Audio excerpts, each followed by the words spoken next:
Operasi SAR untuk mengevakuasi 8 pekerja tambang emas ilegal di Pancurendang, Kecamatan Aji Barang, Banyumas, memasuki hari ke-7 pada Selasa, tanggal 1 Agustus tahun 2023.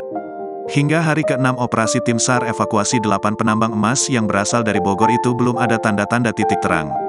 Tim SAR gabungan terkendala sulitnya medan dan tingginya debit air pada lubang Bogor yang menimbun ke 8 pekerja tambang emas ilegal. Tokoh masyarakat desa setempat, Nasim, mengatakan yang dapat mengevakuasi ke 8 pekerja yang terjebak di lubang Bogor adalah rekan mereka sesama penambang emas. Hal ini kata dia, karena tak ada pihak lain yang memahami medan di lapangan sebaik rekan korban sesama penambang.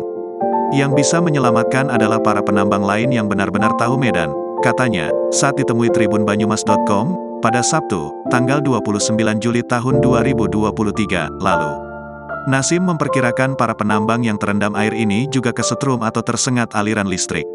Namun, meski ke depan tambang emas ilegal tersebut akan ditutup, Nasim masih mempertanyakan nasib orang-orang yang selama ini menggantungkan hidupnya dari tambang emas rakyat itu. Menyoal lubang Bogor, ia menuturkan itu adalah titik galian paling potensial dan menghasilkan banyak cuan di tambang emas rakyat, Grumbul Tajur, Desa Pancurendang, Kecamatan Aji Barang, Kabupaten Banyumas.